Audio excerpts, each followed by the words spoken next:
পরিস্থিতি যে অবনতিটা হয়েছে, অনেকে বলছেন যে তারা নানা রকম ভয়ে আছেন, আতঙ্কে আছেন, যেহেতু অপরাধ তারা দেখছেন যে বেড়েছে, রাস্তাঘাটে অপরাধ বেড়েছে।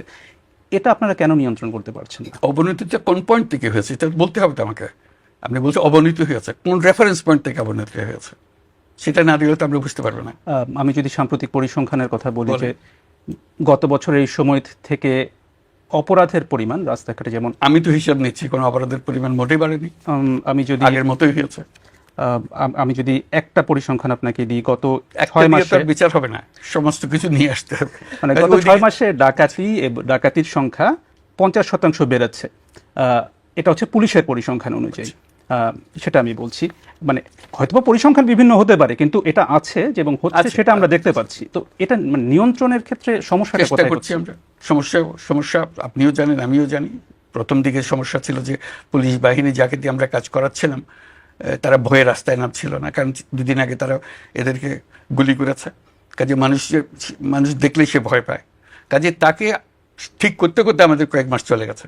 এখন মোটামুটি ঠিক হয়ে গেছে, আবার নিয়ম শৃঙ্খলার দিকে আমরা রওনা হয়েছি, কাজ করতে থাকবো।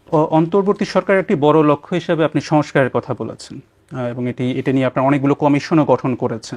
কিন্তু এখন যেহেতু আপনারাই বলছেন যে এই বছরের শেষে নির্বাচন হবে, তো এই অল্প সময়ের মধ্যে আপনারা সংস্কার কতটা করতে পারবেন বলে মনে করেন? সেটা আমরা প্রক্রিয়া শুরু করেছি। আমরা একেবারে প্রত্যেকটা সুপারিশ দেব, সুপারিশের সঙ্গে কথা থাকবে আপনার রাজনৈতিক দল এটা কি সমর্থন করে, এটাতে রাজি আছেন, রাজি থাকতে বলেন, রাজি না থাকলে বলেন, বা এই যে সুপারিশটা আছে সেটার মধ্যে যদি কোনো একটা সংশোধনী এলে আপনি রাজি হবেন সেটা বলেন। এটা কি নির্বাচনের আগে সংশোধনটা করা ঠিক হবে, এটা কি নির্বাচনের পরে কি, সব প্রশ্নের এখানে সমাবেশ আছে।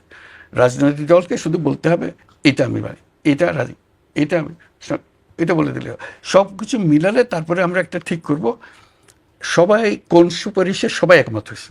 এরকম যে সমস্ত সুপারিশে তারা একমত হয়েছে সেগুলো আমরা আলাদা একটা কাগজে নিয়ে আসবো। এই সমস্ত বিষয়ে সবাই একমত হয়েছে, তখন এটাকে আমরা বলবো এটা চার্টার, একটা জুলাই চার্টার।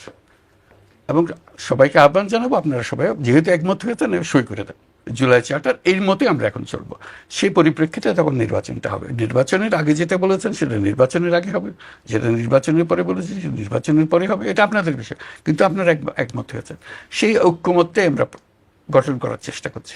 তাহলে কি বলা যায় যে নির্বাচনটা এবছরের মধ্যেই হচ্ছে? আমরা তো সেটা ঘোষণা করে দিয়েছি, আবার নতুন করে আর বলার তো কিছু নাই।